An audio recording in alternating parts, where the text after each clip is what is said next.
decide whether you are able to achieve as an organization the revenue target or not. These are numbers for tax collection from 1996 to 2006, and you can see the relative changes that have actually taken place. The last bullet point on your right-hand side is what the then Minister of Finance was able to achieve because of changes in compliance and the tax base, which is 69 billion rands in tax breaks for individual taxpayers. Those are some numbers again. So when we started asking the question, how does this organization become more efficient, effective, and transformed? Clearly, we needed a holistic approach. It's not a one-dimensional view of the organization. Change people and you'll change everything. Change the income tax system and you'll achieve everything. And what we're demonstrating in a moment is the multi-dimensional character of the transformation process, which included demographic or people changes, and gender included, systems changes, process changes, and culture changes, amongst others. But crucial to this is what we learned from the Swedish in particular, which is the compliance model. So around 98, 99, they taught us this model with just the two sides, service and enforcement. They said you should provide good service to good taxpayers. And on an incremental basis, you should be tough with your enforcement depending on the nature of the offense that has been committed and apply the right level of enforcement. So if you're a rank criminal, you should end up in orange uniforms. If you've just made an odd mistake in your calculation or in writing down a number, then we should help you to correct it and move on beyond that. We added a third element, which is education, given our own idiosyncratic context as well. But critical in driving the compliance model is to, as we moved later into a more sophisticated understanding of what that tax administration could be, is on the left-hand side, effective segmentation. Not all taxpayers are the same. So if you are an individual earning one simple salary and no deductions that you actually wanted tax breaks on, then you are treated, you go through channel A, so to speak. If you're a multi-billionaire with complex tax planning, and there are a few of them around, then you need to go through a very different route with very different sets of skills that are actually applicable. If you are a small business, then we should ease the regulatory environment in which you work and make it as easy as possible for you to comply.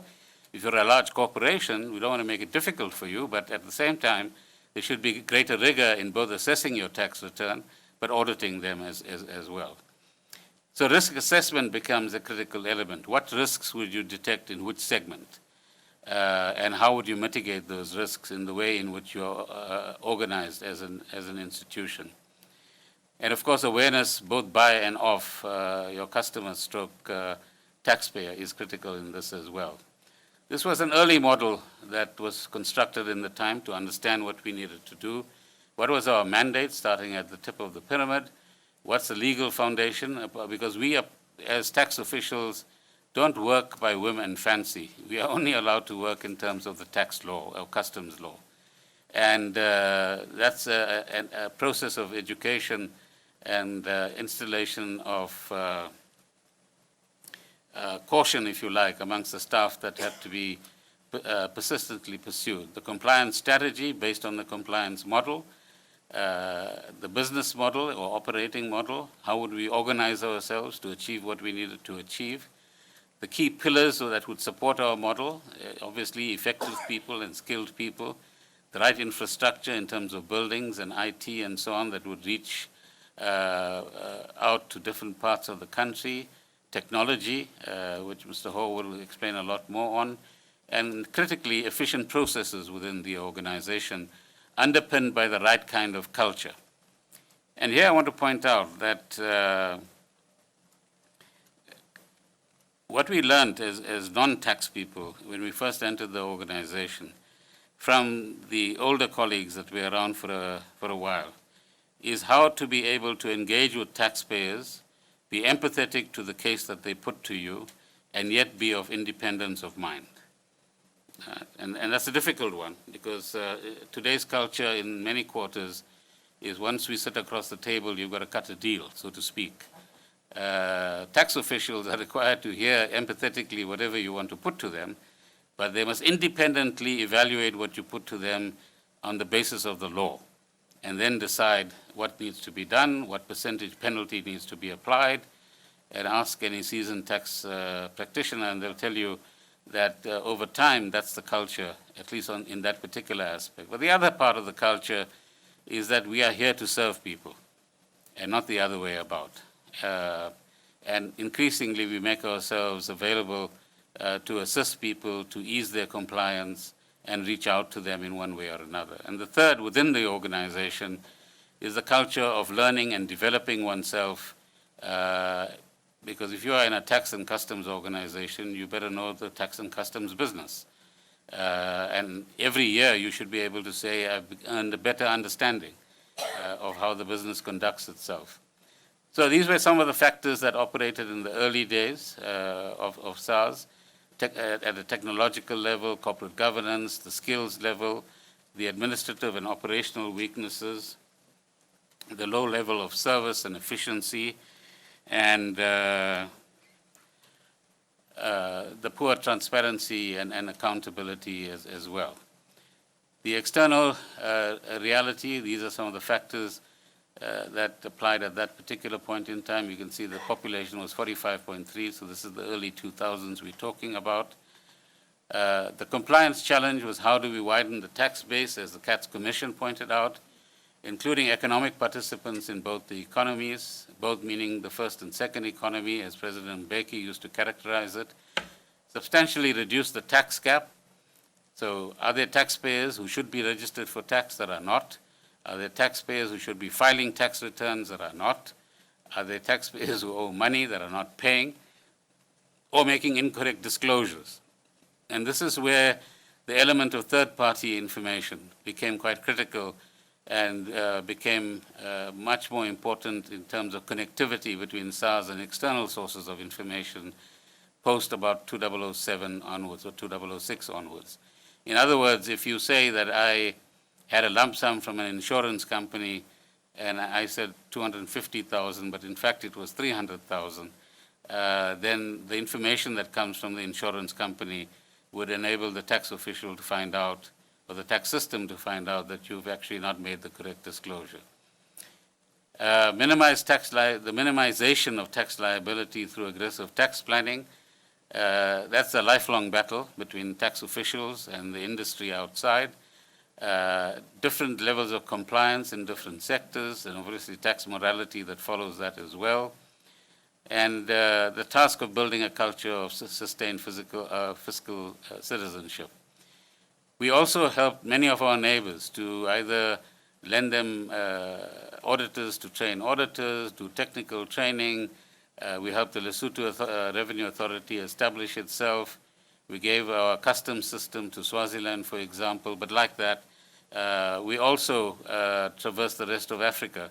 And today there's a very effective Africa-wide tax administration organization as a result of initiatives that were taken at that time. We now move into the change process. This will be the benchmark, or some of the elements of a benchmark of a good tax administration. Apply tax laws fairly, outline and communicate to taxpayers their rights and obligations. That's where the taxpayer charter comes into effect, and the tax ombud that office that we created later. Treat all inquiries and requests in an accurate and timely fashion, and so on. So these were some of the key elements that would inform the way the transformation process occurred. Back to the compliance model, which informed the rest of the processes that we followed. This again is an old slide, which reflects the multidimensional approach to change in SARS. There's more sophisticated versions of it as we get later. But journey to a process-based organization. And whether you're an industrial organization or in administration, efficient processes are the key, so that you make the best use of your human resources, but also you have good and quick turnaround times as well. On the right-hand side, radically improve overall efficiencies, concentrate your rare skills, standardize and streamline. I won't go through the rest of them before I bore you too much, but this is just to reflect that this is a multi-dimensional approach. And on the left-hand side, many of you would be familiar with tax officials stamping forms, so from stamping to thinking. In other words, think about what you're doing. Is there some revenue that you're missing along the way? And the greater focus should be on that rather than the paper. These are some of the internal challenges that we identified during that particular period, which we then addressed. The key success factors obviously would be reflected on the revenue side, but you'll see from the records, ladies and gentlemen, that revenue became an important component of incentivizing staff, particularly if they passed the particular benchmark around 96, 97, and then on to probably around 2000, when Mr. Liebenberg, as an ex-banker, came along, not the finance minister, but the person who was, I forget his first name now, as the commissioner of SARS. And he said if you pass the mark in terms of 18 indicators at the time, Pete Liebenberg, then every staff member would get a bonus. And we had to wean the staff of that ultimately to a performance-based bonus. But I believe that more recently revenue has been reintroduced as a component on which performance bonuses are based. The compliance climate is critical. That means work externally from the organization. Operational transformation, which will be an ongoing process and still is, I imagine. Service, leadership, employment equity, making sure that the character of management and staff changes, both in the sense of race and gender. Continuous development of skills and the capabilities of staff. Enforcement capability and its evolution over time. And constantly keeping international networks going, which are more important today than ever before. In a period around 2007-8, the first experiments of cross-border audits were tried between Canada and the UK. In the period before that, you audited the company that operated within your boundaries. Then they began to ask the question, how do you address multinational companies?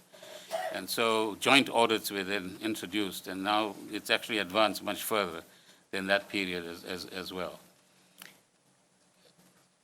So what was our approach? Maximize voluntary compliance. But as I said, that happens for most people, depending on the climate in the country and the kind of risk factor of not complying increasing. Credible enforcement action. And this is where risk assessment and information gathering, the word intelligence gets us into trouble sometimes, as we've learned later. But understanding where risk is absolutely critical. Ensuring visible enforcement, which we've lost on and off. In other words, if you just audit tax files by sitting at your desk, it's one thing. Get onto a business premises and audit the tax files is quite another. And so those used to be called field audits, and they have the most impact in terms of generating a better climate of compliance amongst the business world, but elsewhere as well. Collaboration with industry and tax professionals. So today you have a tax practitioners unit that deals with tax practitioners on a different basis, and I think that happens at offices as well. Reliance on third-party information matching, which I talked about earlier on. Efficient and quality processing. We'll show you the changes that happened in that particular regard over the years. Modernized infrastructure. Empowered staff and constant skills upgrading, and an adequately resourced organization, which SARS certainly became after 2002. This is interestingly, in about 2000, we issued a tender to get assistance on how, A, we diagnose some of the deficiencies in the organization, but B, design a transformation plan. So there's a new Bain organization that operates now, but that was an old Bain organization that had a black empowerment partner that came into SARS, and did a quick diagnostic of the organization based on the information I provided earlier on. And so you can see the 3 steps clearly. Pre-Siyakha, bureaucratic, inefficient, siloed by tax type and system, which is still evident in many of the post-colonial countries around us, where VAT and so on are all separated. The first phase of Siyakha was a non-technology phase, wisely. In other words, change processes, make them efficient and standardize them, create a flatter organization, create dedicated taxpayer services, dramatically improve enforcement. That is a key theme, because if there's no risk of you being caught or no risk of you being prosecuted, as is the case now in some instances, then why must you comply with the law, is the logical question people would ask. And better trained and motivated staff is certainly something we achieved during that period. So I'll explain some of the changes that happened in that first phase. And once we've achieved that over a 3 or 4 year period, we move on to phase 2, Siyakha 2, or what became known as modernization, which is IT-enabled and process and market segmented organization. I'll explain some of it, but on an uncoordinated basis. I'm sure Mr. Ho will address that as well. So how do you leverage technology in order to make it easier for taxpayers to comply, but make the organization more efficient and manage risks better? Smooth the revenue collection cycle. In other words, managing the cash flow of government. Tailor the service component and the enforcement component to the particular segments that you want to look at and that are most need of either the service or the enforcement side. And the ability to absorb other government enforcement and collection roles as well. In other words, for example, we collect the plastic bag levy imposed by the Environment Department in collaboration with the Minister of Finance, but it's collected by SARS. And similarly, there are other levies over time that were collected as well. And work on the basis of knowledge and insight as far as that is concerned.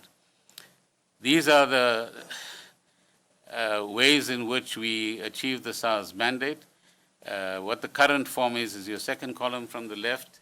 SARS can improve its internal process by doing the things that are in the third column. The required key shifts that need to take place are in the fourth column, and that will enable us to achieve what is on the right-hand side: better revenue collection, better customer experience or taxpayer experience, improved compliance and risk reduction, enhanced human capacity, heightened border security, etc., etc. I'll just skip that. So the old SARS had 42 odd, what we call receiver of revenue officers. The older generation in the room will remember them. But each office had all of those components. They would register their own taxpayers. They would assess their own tax returns. They would decide on the refunds. They would pay back the refunds. They would collect the debt. They would undertake the audit. And the key proposal that came from the Siyakha diagnostic was that you need to create a service or frontline set of taxpayer service propositions and officers. Secondly, that you need to concentrate the processing capacity in 6 processing centers. And thirdly, that the enforcement part should also be concentrated in what was then 6, I think it's probably a little bit more now, centers as well. In other words, for example, if you take, in today's terms, transfer pricing auditors, you can't put one in every one of the 42 offices because no sooner you hire or train a transfer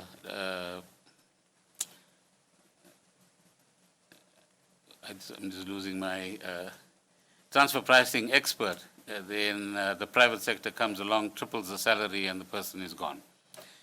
But during the period that the LBC operated, we certainly were able to both bring in skills and retain skills as well, both because of the ambience within which they worked, but the effectiveness with which they were able to apply their skills and knowledge as well. The objectives was to redesign, as I said, the organization, on the service side, the process side, and the enforcement side, standardize business processes, create new management teams. And what we found that between 2001 and 2004, during the preceding period to that, largely 90% of the tax offices were under white management. Same applies to the customs offices as well.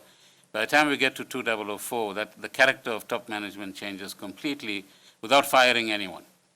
And so one of the key, I think, achievements at SARS, which might sound strange today, is the ability to retain experience and institutional knowledge on the one hand and bring in new people on the other hand as well, and give them the opportunity to rise to the top, which is a formula that certainly has worked in this environment. This is the way we thought about issues during that particular time.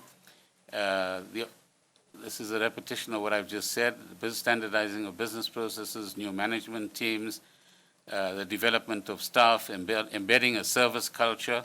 I'll show you some pictures just now of what that means. The look and feel of offices, that actually mattered, because you create the right kind of environment for officials to work in, they become a lot more productive. The implementation of new processes in various branch offices in all of the provinces as well. And this enabled us to identify further process improvements, which we'll address in a moment as well. So the process of transformation is not like putting a light switch on. It's a process where in some instances you need to stabilize a function, then enhance it, and then move on to more substantial changes. And yet in other cases you might be able to shift from stabilization to substantial changes within one step as we move towards the future. The operating model proposed by the new Bain, I referred to the old Bain earlier on, I believe there's a Bain representative sitting in the audience here today, this is how we began to understand the operations of SARS. On the left-hand side is, if you like, the front-facing part of the organization where you relate to the public. There are various channels through which the public interacts with you: telephone, face-to-face, electronic, etc. And those are the forms of interfacing. So this is a very early understanding of the processes within SARS, probably dated around 2001-2. But what we wanted to do was to understand the pyramid on the left better. And it's the 80-20 principle, if you like. So the largest part of the pyramid, as you can see when you relate it to the right-hand side, contributes the smallest part of the revenue. And the smallest part at the top, or the tip of the pyramid, actually makes the biggest contribution to tax revenue. Of course, as South Africa evolves to a position where all adults in South Africa, say 30 million of them, lead a middle-class life, that pyramid will change. And the various tax contributions will change as well, as will tax policy, I'm sure. But that's the relationship that we understood at that particular point in time. This was what was called SARS, building on the Siyakha processes. We then began to ask the question, where is there surplus human capacity in the organization because of the introduction of technology, and where are the bodies, the warm bodies, actually needed? So we weren't talking about firing people, we were talking about retraining and reassigning people where they might actually be required. So if you look at number one on your left-hand side, it is increased specialization so that we can have targeting of high revenue generating taxpayers and traders. Number two, streamline the middle. That's largely the administrative processes, because automation was beginning to take over many of those functions. And three, increase the outreach, particularly amongst SMMEs and the informal sector, so that we could continue to recruit people into the tax base and widen the tax base. So understanding the tax base and segmenting the tax base and taking what was then called a cradle-to-grave approach. In other words, by the time you are, in some countries, by the way, the minute you join university or the minute you're born, you are added to the tax register. and then when you die, you're taken off the tax register. So we didn't quite get to the cradle yet, but that's something to look at in terms of future models. But for example, we should be starting to recruit people at schools and registering them on the tax register as potential taxpayers as we go forward, as we move into the future. The compliance approach, the model that I've already introduced to you, high visibility and maximum coverage, and promoting the understanding of citizenship obligations. Let me skip some of those. So what were the business benefits, if you like, of the new SARS processes? One, it enabled us to broaden the base through education. What I was referring to earlier on might be described as pre-registration and registration. And then when you segment that tax base, you have a much better feel for the kind of potential that has for active taxpayers to actually join you, or join the SARS as a taxpayer. The service part I've described, but reduce the errors by taxpayers, create certainty in the base, create a basis for encouragement of the base to actually become a lot more compliant, assist in reducing the tax gap, because if tax administration, I repeat, doesn't constantly apply itself to the tax gap, then all you're doing is working with a narrowing base, actually, not even a static base.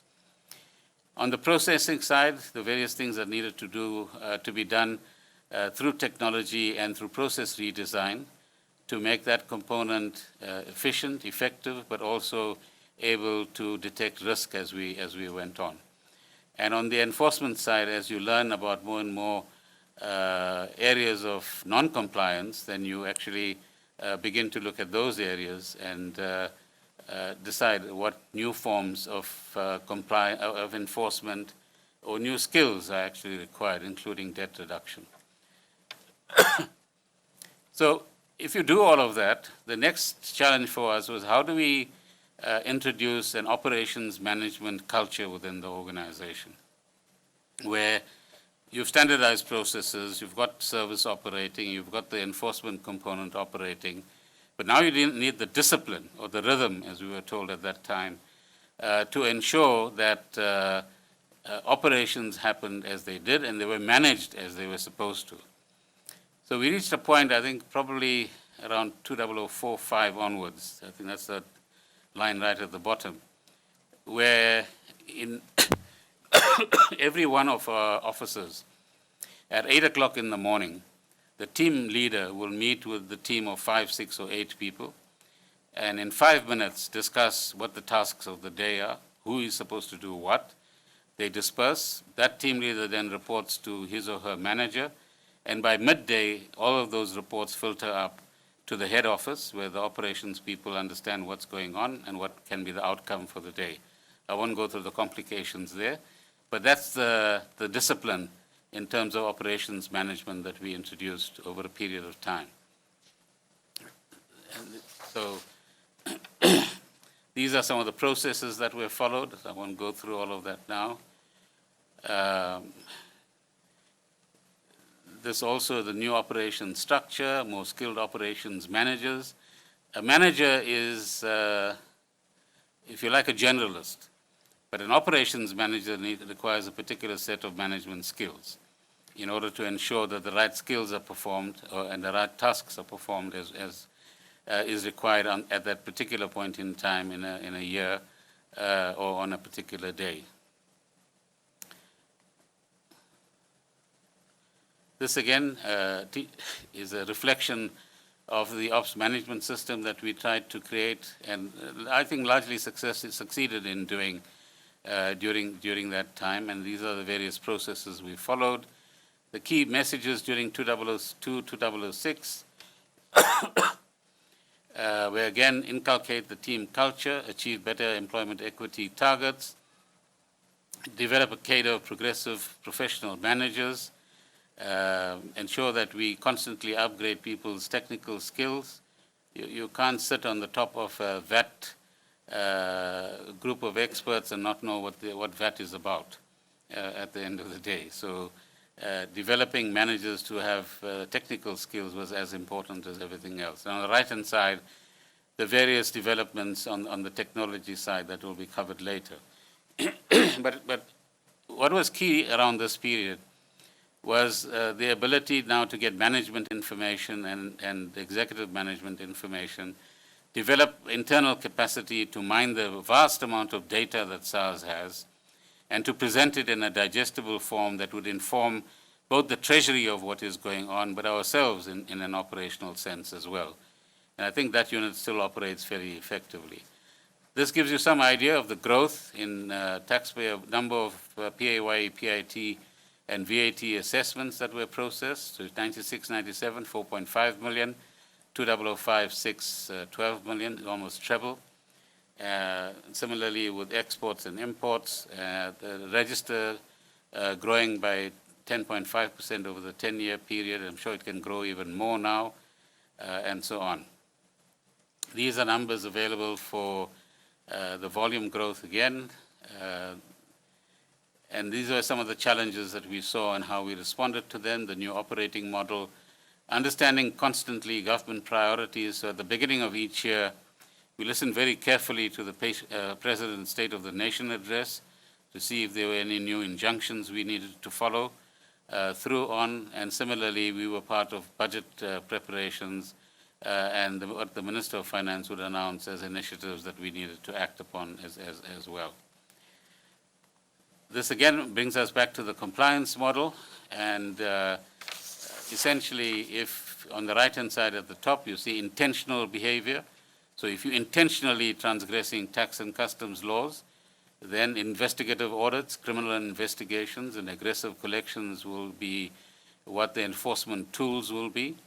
And in each of these cases, there was growing sophistication in understanding the techniques used by the criminals, whether it is cigarette smuggling, abalone smuggling, or other forms of aggressive tax behavior.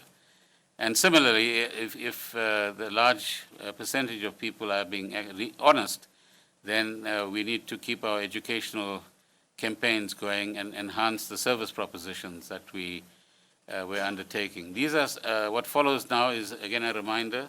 Phase one was changing the organizational configuration and the processes, and phase two was the modernization phase, which was largely technology-based.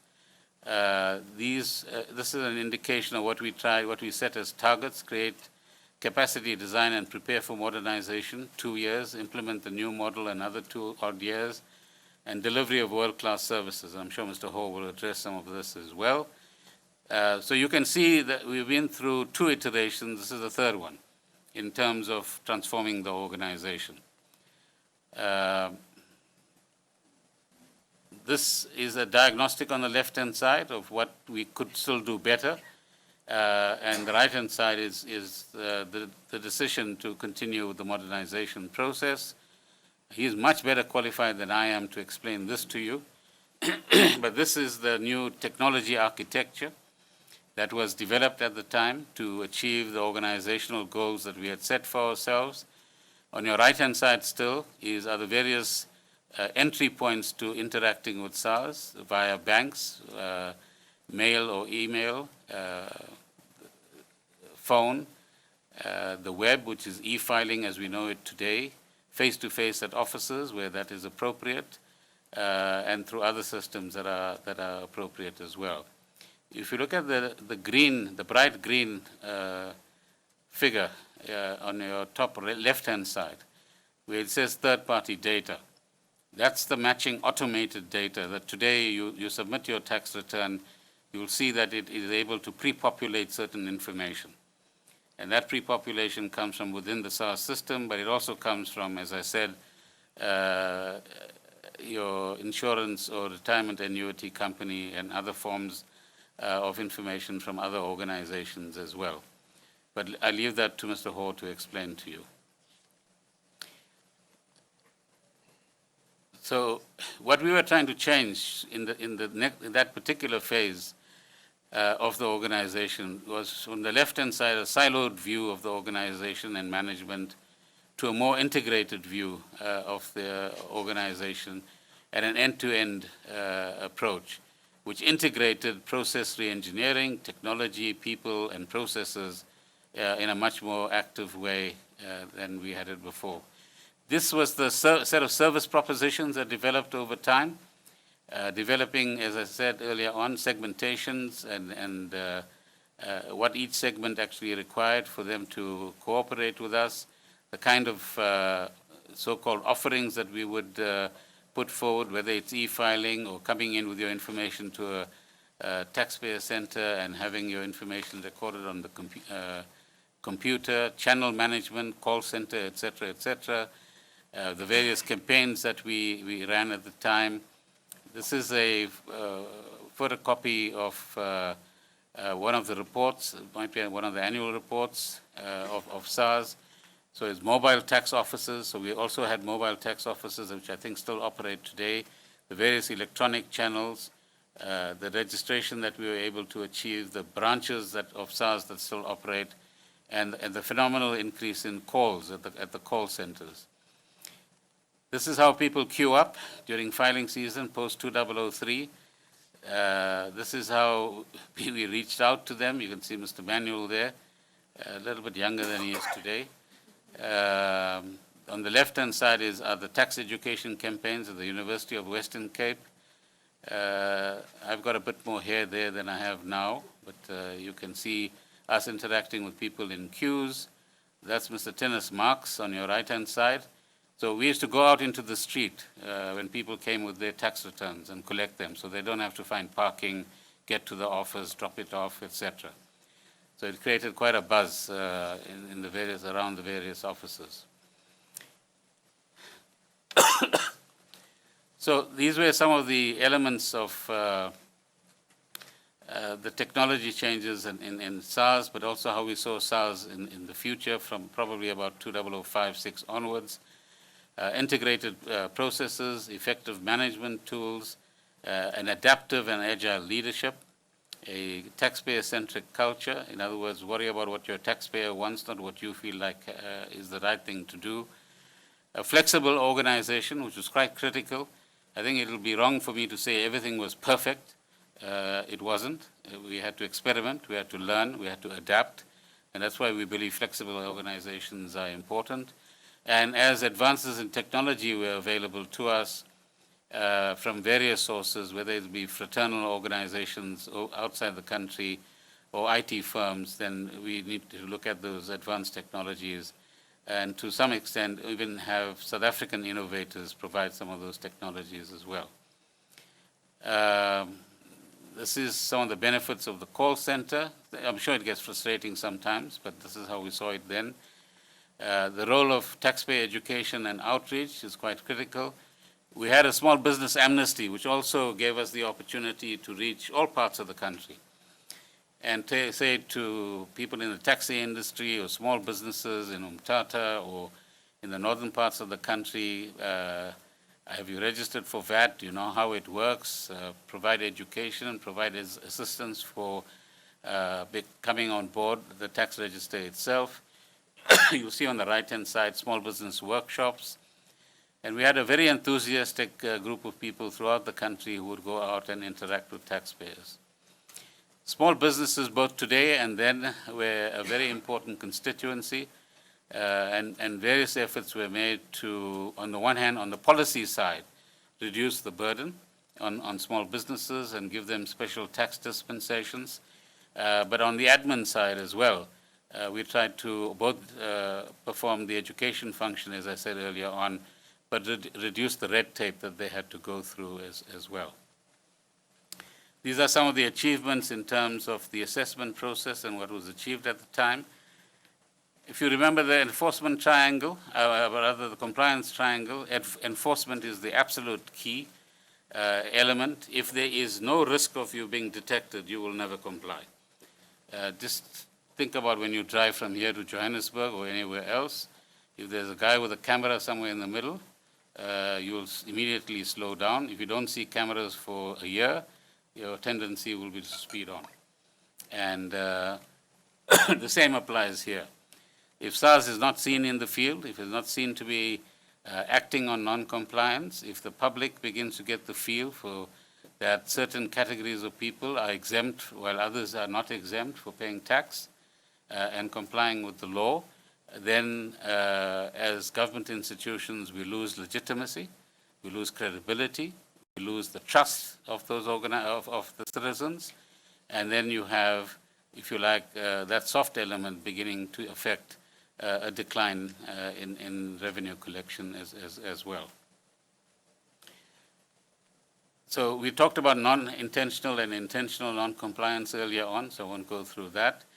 But what was critical in the period before around 2003 or so, the SARS capability extended to the point where SARS had 2 or 3 prosecutors on their staff. So they could, an auditor could audit a taxpayer, identify whether there was a criminal or administrative offense, and the prosecutor had the right to take the person to court, have the person charged, and prosecute the case as well. Once the NDPP was created, that changed because there was a view that the Constitution allows for only one prosecuting authority, as it does. And then we entered into an arrangement with the prosecuting authority to actually set aside, I think it was 8 or 10 or more people within the prosecuting authority that we would pay for as SARS, but they would be trained as tax and customs prosecutors. But in a few years later, that began to lose its way as well.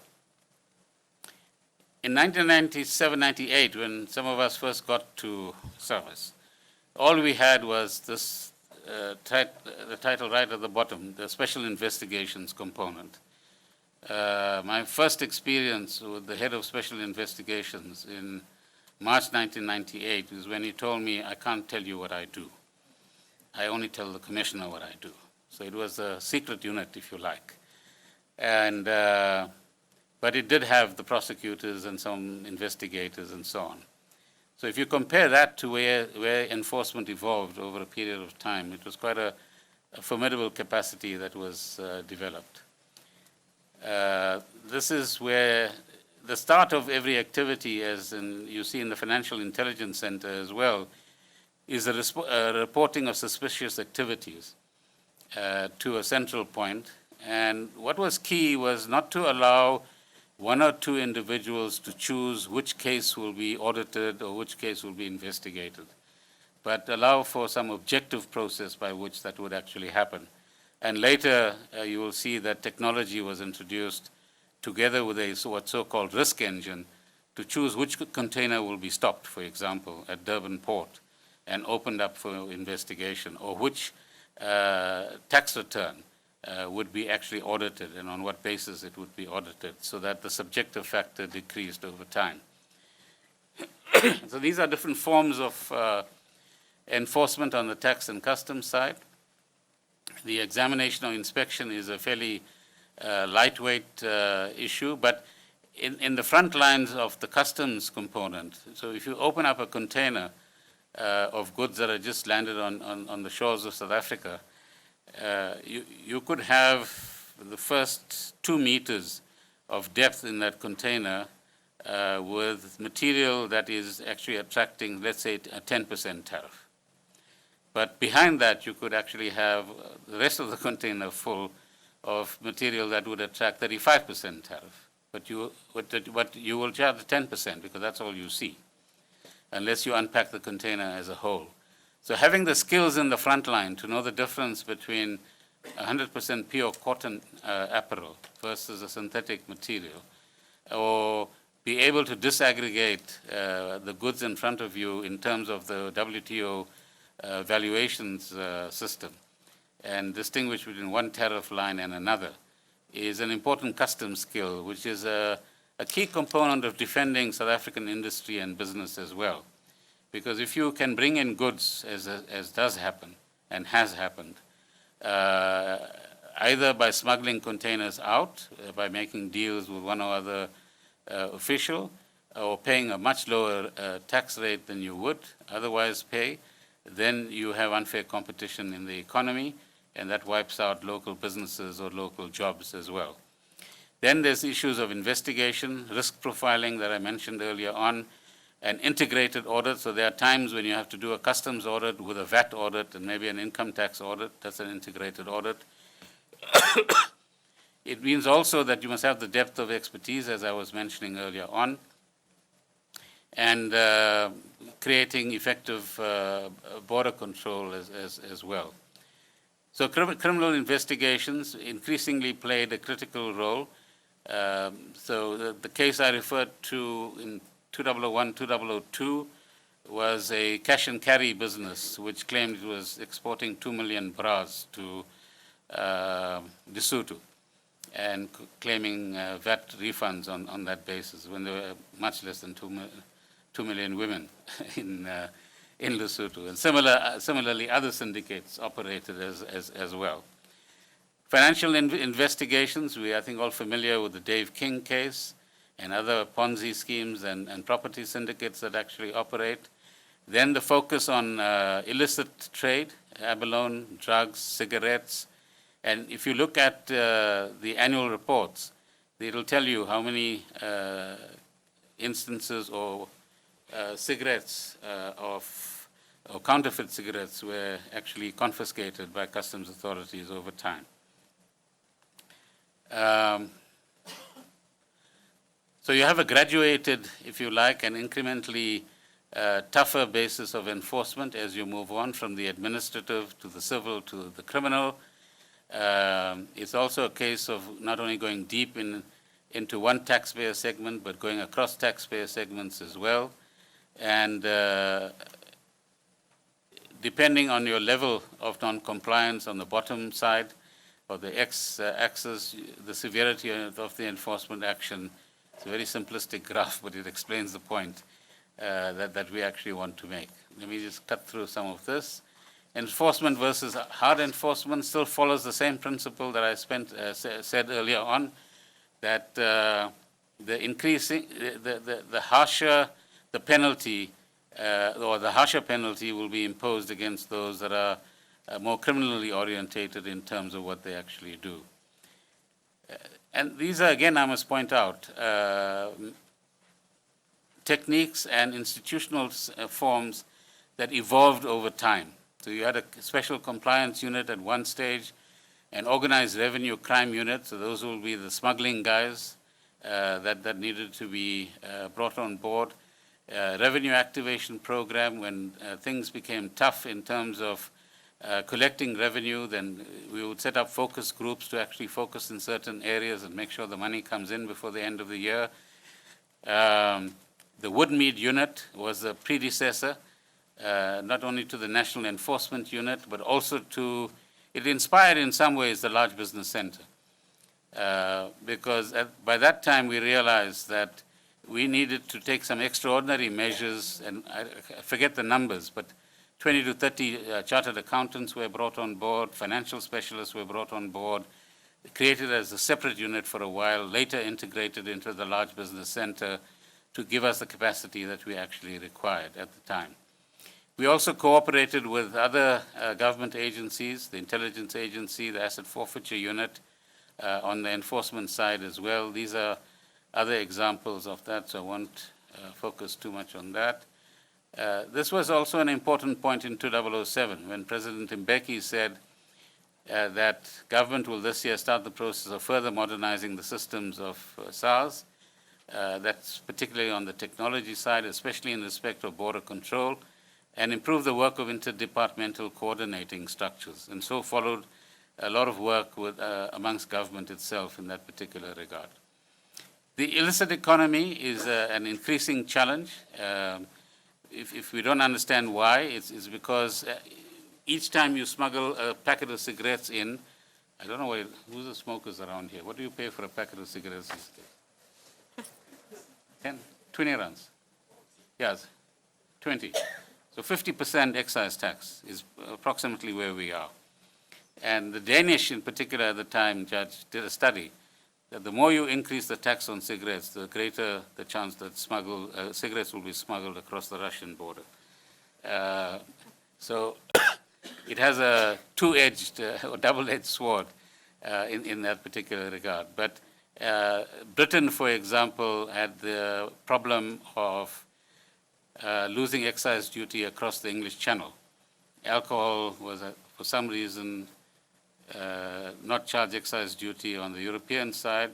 So at night, you'll get boats ferrying alcohol in, you evade excise duty and VAT, and you move on.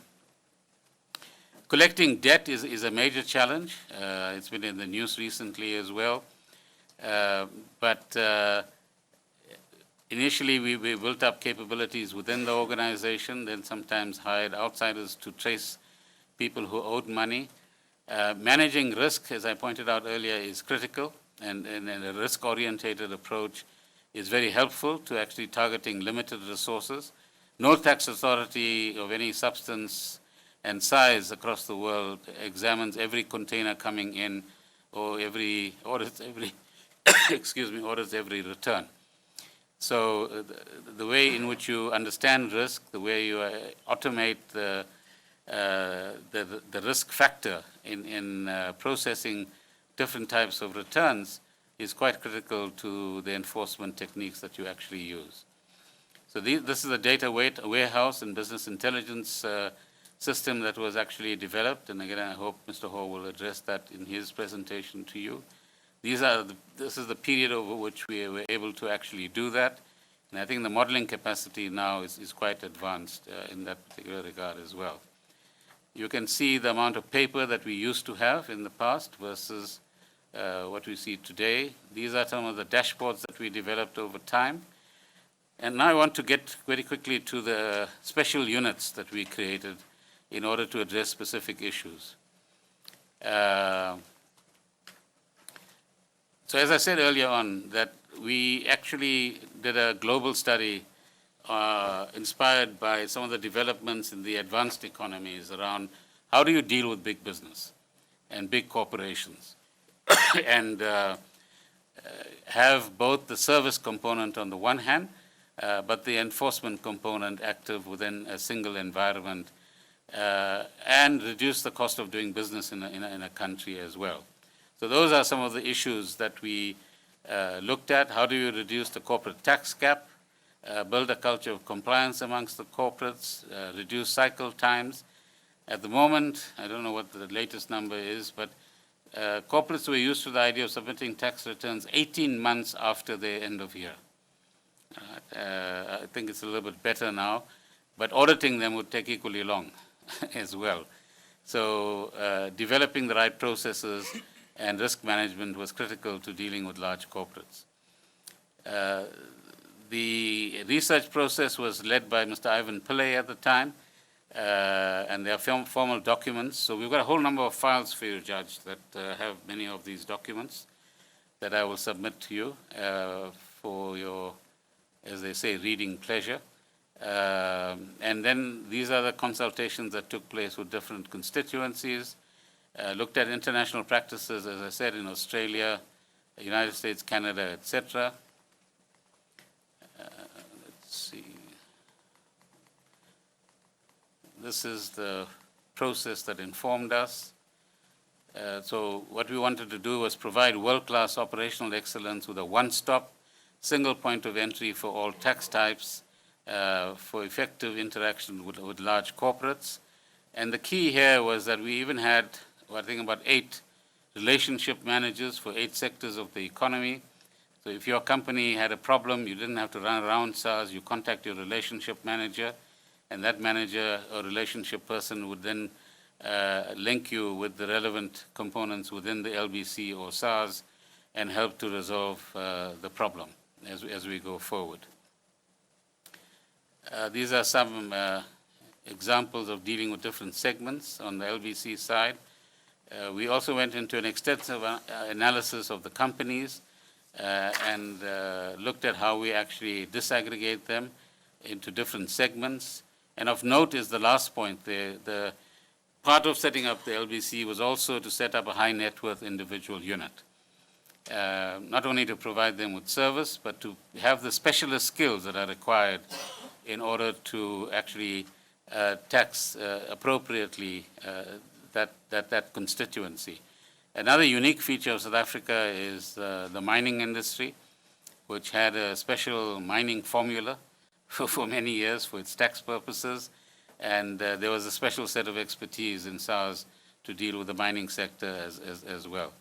This is how the provisional effective tax rate improved as a result not just of the LBC but of the compliance culture that we created. This is the reduction in assessing time.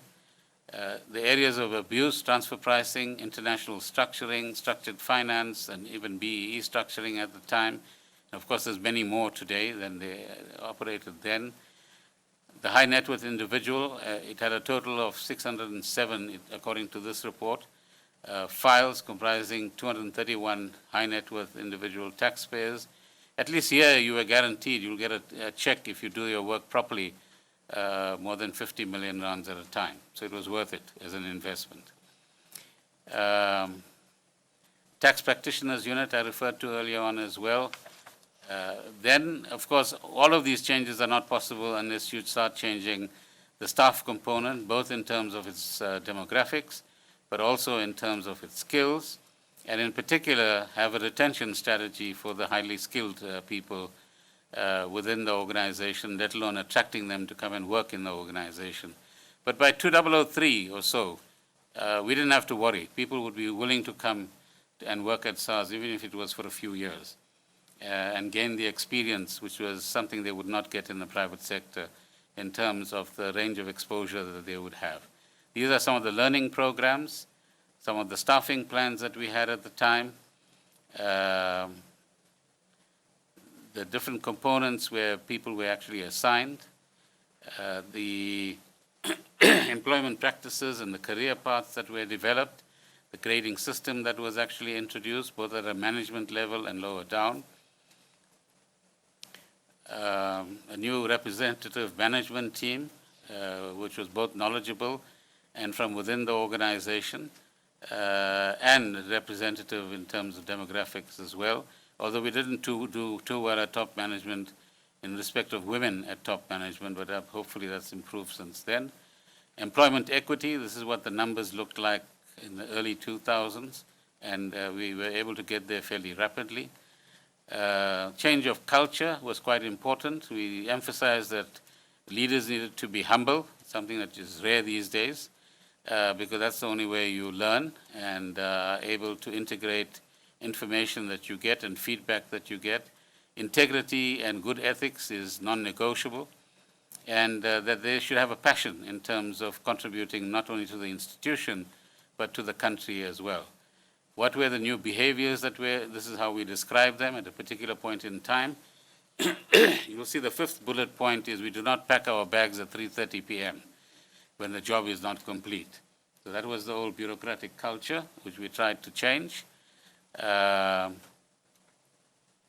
higher purpose we talked about earlier on, but that truly inspired SARS staff because they understood that what they were doing was contributing to a set of national objectives that they could identify with, and they could see the improvement in education, in health, in housing, particularly during those early years of time. This was, if you like, ethical conduct framework that we developed. So you'll see gifts and gratuities and various other things, declaration of interests. We wouldn't allow for anybody on the SARS senior management, let alone anywhere else, to sit on a board of directors anywhere else or have conflicts of interest of that sort. Employment integrity again. Some of the challenges that we face for the future, the leadership culture that we expected of leadership within the organization with integrity at the heart of it. This was a campaign we launched in 2003, We Are Together, Remojo. And we said that's where we reinforce the higher purpose. Our organization, our country, and our future are linked. What we want to be as an organization, what our strategic platform would be, how the compliance strategy would actually influence what we collect and protect our borders and economy. The SARS operating model, which obviously evolved over time, but faced some challenges in more recent times. What would optimal operations look like? I talked about the operations management system that was introduced and incrementally improved. what is transformation and the different elements of transformation, and what are the next steps in our transformation process. Our people are a real asset, and we actually meant it. Enabling technology, and you'll have an exposition of what that bold program looked like, and the way in which we wanted SARS's culture to be modified in terms of new behavior. Integrity, and leaders needed to be activists, which is rare, but it's something that we said people need to have as a key quality as we go forward. And the importance of sharing ideas and knowledge and contributing to the development of SARS. I think it's a well-known fact that if you want to really understand, A, how an organization works, but B, how you want to improve an organization, it's the workers on the ground who have the best insights. And if you're not willing to listen to them and impose ideas, then you lose the plot as you go. This became a favorite slogan, raising the bar. In other words, constantly moving the targets so that we don't become too comfortable. A level of discomfort is absolutely important in obtaining higher performance and in transforming our organization. And then lastly, the customs transformation part. I won't bore you with this, but again, we give you the value chain or the key processes on the customs side, which went through the same changes that we talked about in terms of management and people change, but also process and technology changes as well. But on the customs side, you have more international conventions and treaties that you have to comply with. So the Kyoto Convention on Trade Facilitation, which is now a WTO requirement as well, because that's the easiest thing for the trade ministers to agree on. They agreed on that more recently. Trade policy is now the key factor, where tax policy earlier on was the key factor, and the linkages between processes, technology, and skills. The same approach that we used earlier on the tax side, product, process, technology, and culture. We had a phase 1 and a phase 2 in this process as well, and then the technology factor was added on. And customs was well known for piles of documentation coming in. We even had some lax systems where you could actually export, inverted commas, a container, and you don't have to worry about submitting your document even a month later, it was fine. But that's what leads to malfeasance of different types, particularly at the ports. Accreditation of certain business firms or clearing agents became part of the modernized World Customs Organization regime. And the last point was the beginning of the technology changes. A paperless Cape, as the customs system was actually developed. There too, as I pointed out earlier, enforcement is a critical element, and particularly post-2001 and the 9/11 events in the United States, that changed the entire character of customs on a global basis. For many countries, customs revenue and customs duties is the main source of revenue, smaller developing countries in particular. We are an exception in that regard. So for us, protecting our economy and our businesses was a critical factor, and administering our trade agreements as well. Exports famously were never controlled. It's only imports that were controlled. And hopefully we started the process of controlling exports, and the other weak area was passenger rail controls as well, because it was easiest to move on to a train and get whatever you wanted to get into the country and out of the country as well. Again, development of new officials and a new training regime that was followed. Improvements in infrastructure at the border post together with other government agencies. And on the customs side, you need these mutual assistance agreements that will enable you to exchange information across borders on a worldwide scale in order to better practice the art of enforcement in some ways. These MOUs became quite important as well with many countries. So this, on the left-hand side, were the international trends that we're developing and what implications that it had for us at the time. And then finally, we emphasize that our leaders should be practicing their values, in particular, demonstrate integrity at all times, be bold in terms of the approach that they use, and think outside of the box. And that is quite evident both in terms of the way the transformation process took place, but the way in which SARS worked as well. Walk the talk. Of course, in this time and age, it's easier to do the talking than the walking. But this is an important component so that you gain credibility as leaders, raising the bar. At the bottom it says not a chocolate bar, but hopefully some people have chocolate bars to distribute, Judge. And be outward looking. Always understand what are the changes in your environment and how it impacts on the organization, and how you need to modify what you do in the organization so that you would be better aligned with the developments outside. My apologies for taking a bit long, but thank you very much.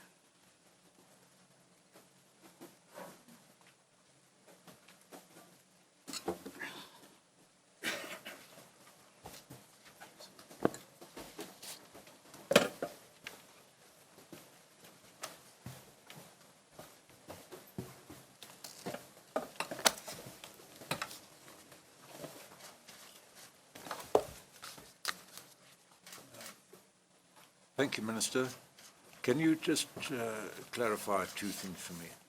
As I understand it, I've watched a development taking place there. As I understand it, a development along the same lines continued under Mr. Magashula and the acting commissioner, Mr. Pillay. Are you aware of that? Yes, but from a distance. I understand. By then I was Minister of Finance. Well, but yes, it absolutely did. And it followed the kind of track that we had laid, if you like, during this period. What I want to know is this, though. In end of 2014, beginning of 2015, as I understand it, maybe you know about this, maybe you don't, there was a major review undertaken of the operations of SARS. I've heard various figures thrown around of 300 million rand or 400 million rand that was spent on this major review. Do you know why that review was needed? Was there something that you would say was wrong that required review? Well, as you know, Judge, we had elections in late April 2014. A new government was in place by mid-May 2014. The new Minister of Finance then was Minister Nene. And on the 9th of December 2015, Mr. Nene was dismissed by the then President, Mr. Zuma. And on the 13th of December 2015, I was called in to resume the position of Minister of Finance. On the 14th of December, which was a Monday, 2015, Mr. Jonas, the then Deputy Minister, and myself gave a press conference. On the 15th of December 2015, we visited SARS and met with Mr. Moyane, the then Commissioner. And I have a photocopy of the notes that I took during that time and shared 10 things with him, which he confirmed by email. And one of which was that I want to understand the new operating model suggested by this consulting firm, Bain, better, firstly. Secondly, stop making changes until I understand this, the new operating model and why it is necessary. And thirdly, I mean, you've seen, and the world has seen, the benefits of institutions like the Large Business Center, for example. And it appeared at the time that that was in the process of being dismantled, if not dismantled. And the new concentration of power, if you like, was taking place in certain parts of the new operating model as well. So why was it done? I can only speculate. Well, don't speculate if you I don't have a factual basis, but the reasons that circulate around us, and particularly I believe there's been a string of visits to newsrooms recently by this consulting firm, is that SARS was in a mess at the time. And that's a narrative that I would like to dismiss quite quickly, because there's the evidence that it wasn't, a firm foundation had been laid. If minor and incremental changes needed to be made to lend greater efficiency, that's a different matter, and in line with the way things evolved over a 10-year period. But I think what we learned in 2016 with the leaks of the so-called Gupta emails then began to, as you now know, connect the dots. And I suppose part of your inquiry is what happened in this institution during that period. What was its connection? Or what was the connection between what happened in this institution and the general phenomenon that we now know as state capture? Well, let's not go down that line too far. All I want to know is I'm trying to understand why, if you think that model was operating as impressively, and I suppose if you created it, you would think that, but what prompted the need to review it at a massive cost? Do you know, or don't you know? Well, I know from a subjective point of view, but I suppose you will call the relevant people and let them answer the question. Well, I just would like to know if you know why it was changed. I think it's part of. In other words, was it not working as well as you tell us? No, that's definitely not the reason. Can you just explain to me another thing? There was an exco that operated in SARS at a higher level of management, executive committee, I suppose. It's not, that isn't a formal body, is it, under the tax legislation or the? No. It was an informal body. And What was its function? How did it operate? It was a structure that evolved over time. So when I got to SARS on the 1st of March 1998, you had a fairly senior, similar structure, let's call it EXCO for now, but it had only white managers on it largely. And with the consent of the then Commissioner, Mr. Van Heerden, I actually created a management committee below it in order to give young black people in the organization in particular, but more non-racial as well, an opportunity to understand what decision-making meant at a senior level. Not that they took any radical decisions, but it helped to get them involved. Later, we would use the practice of including younger people in the EXCO, which was then part of our governance structure within SARS, in order to give them opportunities to learn and develop as leaders. And so some of them remained, some of them would rotate as well. And the third point is that, as we pointed out in some of these slides, over time we began to understand what good governance meant. So the EXCO was, if you like, the senior governance organ within the organization. Secondly, we are quite different from the private sector in the sense that we have, firstly, an accountability to the Minister of Finance. So there would be regular plus-minus fortnightly meetings with the Minister of Finance, where we would report on what we do and not do, or what changes we intended to make, and keep him informed. In many instances, if there were some significant changes, which did happen during this period, he wouldn't read about it in the newspapers. He would be properly briefed and be able to influence the decisions if it was appropriate on a friendly basis, so to speak. Could we just stick to the EXCO for the moment? Yeah, no, the EXCO is part of a structure, Chair. Who is in the EXCO? That's really... The heads of different components. And did they report directly to the Commissioner? And how did... It's, if you like, democratizing the Commissioner's powers as well. So if I can just finish the last part. So Sure. An important part in organizations like this are checks and balances. So for example, how are settlements on tax matters arrived at? You can either say, yes, the head of legal or whatever, that person is empowered to make the decision. Or you can say, even the head of legal must appear before a committee on settlements, demonstrate why he or she has taken a particular view, and convince colleagues in the organization who might come from different backgrounds as to why that decision was made and get their concurrence. And those are important checks and balances on discretion, because the Act and the delegation of different powers in the Act actually assigns a fair amount of discretion to different people.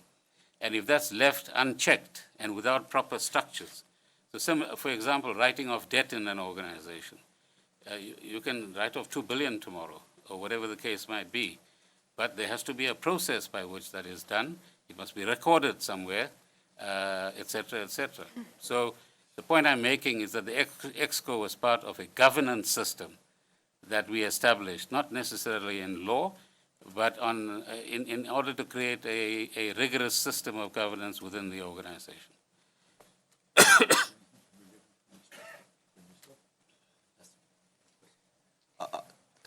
Mr. Minister, I want to just go back to the issue of Bain, and I sense the sort of this first coming of Bain and the second coming. In the first coming, you've indicated to us through the presentation that there was a case for change that informed that.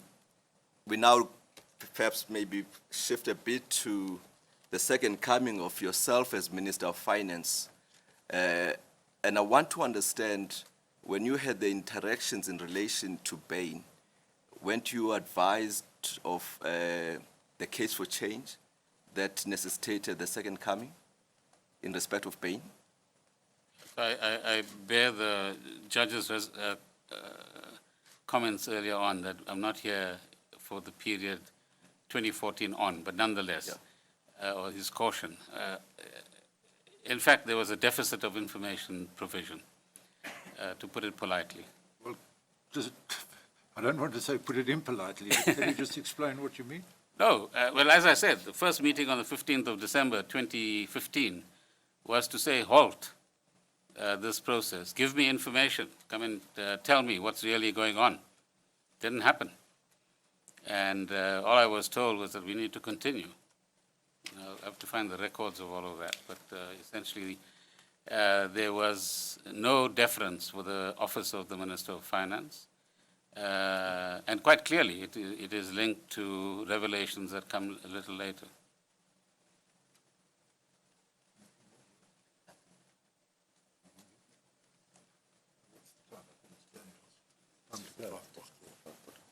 We can stop, I think. Ms. Steinberg, can we is there anything further you want to raise with the Minister? Yeah, okay. Minister, going back to the reasons why Commissioner Moyane might have wanted to restructure SARS radically, which he did, I've heard two reasons among the many, many people that I've interviewed so far, and I'd like to put them to you so that you can respond to them now, because I'm sure they'll come out in time. The one is that the modernization process, it happened too quickly and it left people behind. And people weren't sufficiently skilled or taken along with the process and were therefore dissatisfied and unable to cope with it. That's reason one. And that had to somehow be reversed. And we understand that the modernization process was, in fact, stopped and reversed. The second reason is that your SARS's procurement processes under your watch took no account of BE. And together with that there wasn't sufficient attention paid within the organization itself to BEE and to not so much to BEE, but to affirmative action and the empowerment of black people and women within SARS. So I wonder if you could respond to those two criticisms.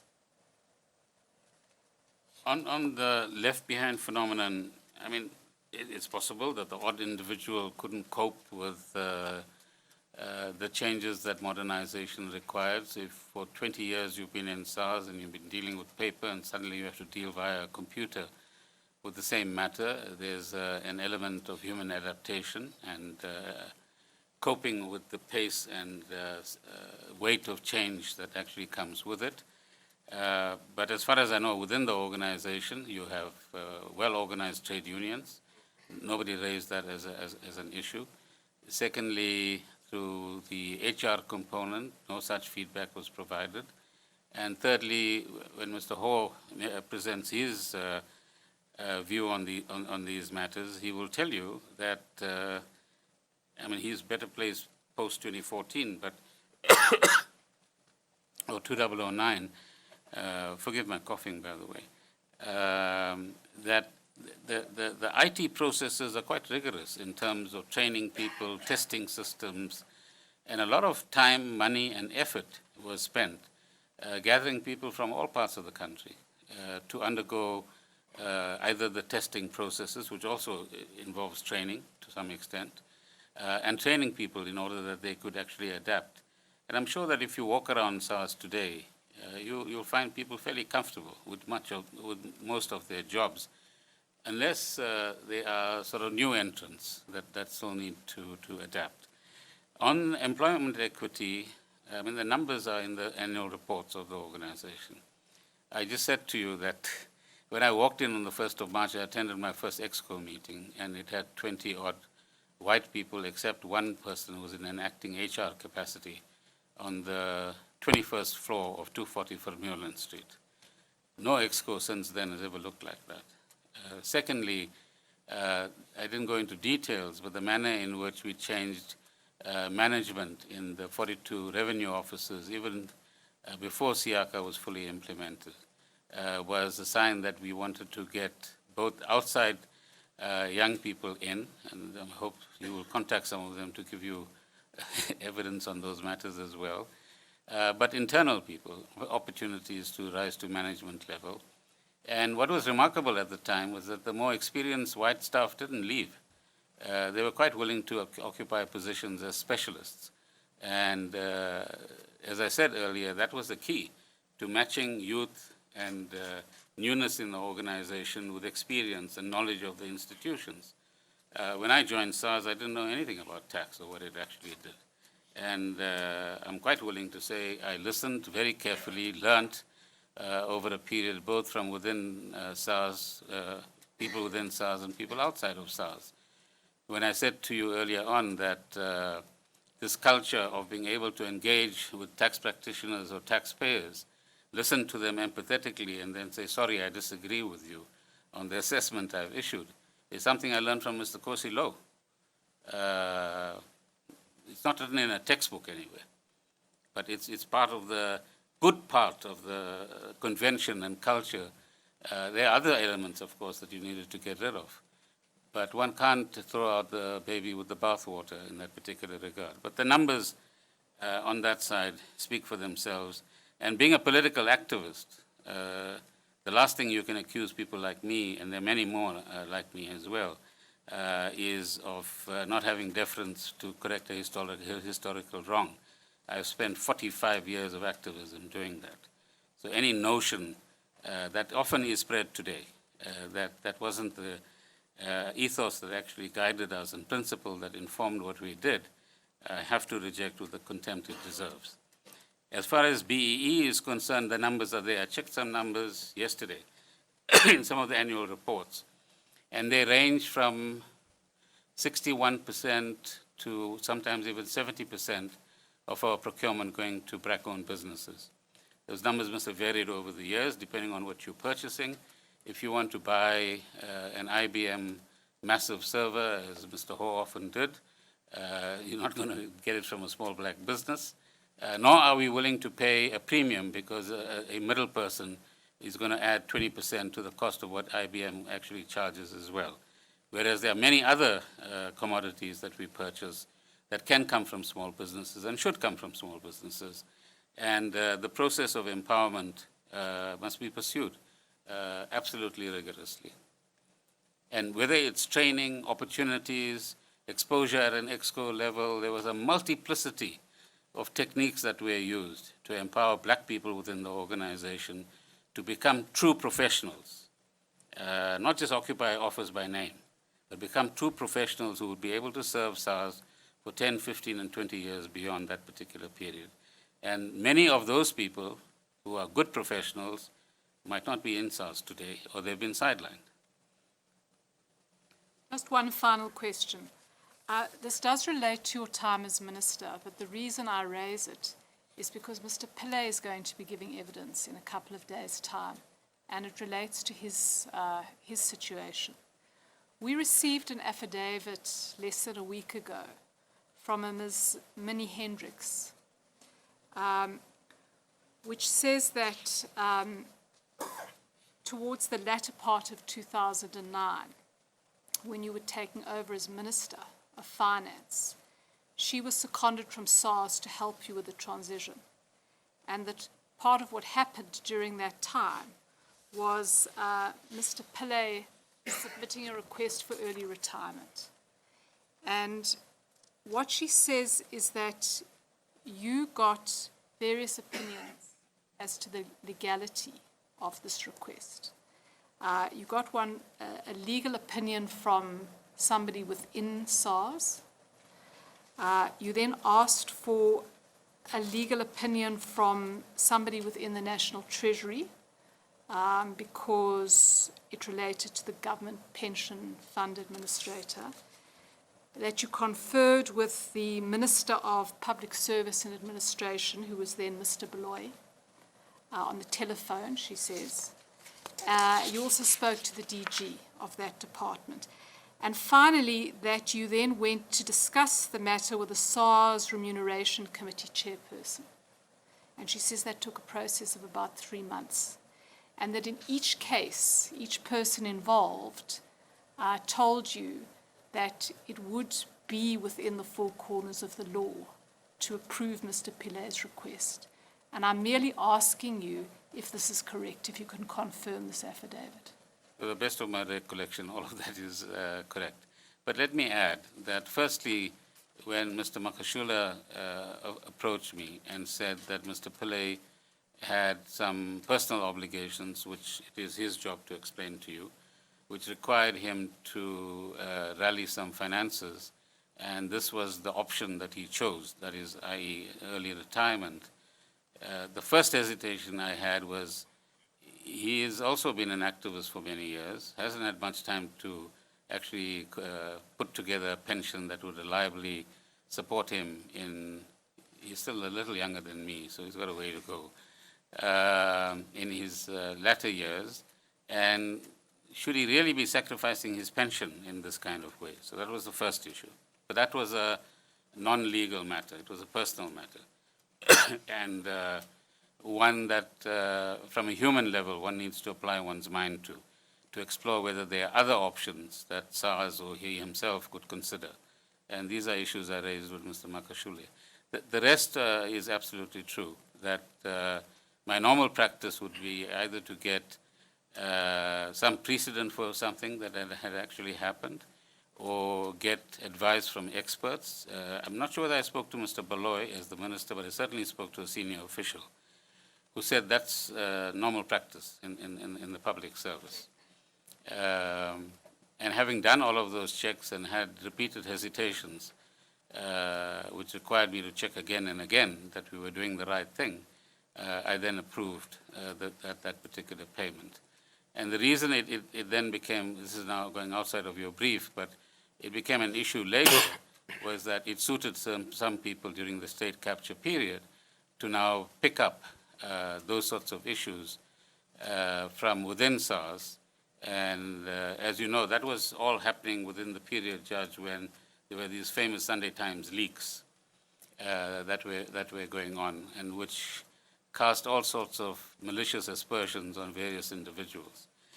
At the end of it, as you know, we were charged in 2016, that being my offense. So it's strange, and I hope you will also look into how is it that the prosecuting authority didn't have all the information? How is it that Mr. Symington's view on the matter, which was well and properly recorded, didn't find its way into the records of those who were investigating the matter, and so on, which clearly indicates malicious intent as far as I'm concerned. But my conscience is clear, absolutely, that I did all the checking that I could possibly do at that point in time and did the right thing by the law. Thank you. I understand, in fact, that prosecution that was brought against, I think it was against you, Mr. Magashula, and Mr. Pillay, that certain information that existed was not handed to the prosecuting authorities at first. It was later handed to them, and the Director of Public Prosecutions then withdrew the prosecution. That's as I understand it. We're checking on it at the moment, but... That's the public narrative, Judge. Sorry? I say that's the public narrative. Is it correct? Do you know if it's correct or not? I can't account for the National Director of Public Prosecutions. Thank you. Thank you.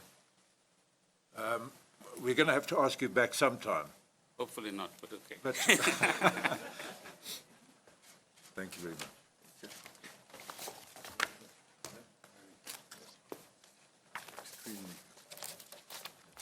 Right. We'll convene again at 9:30 tomorrow morning. Thank you very much.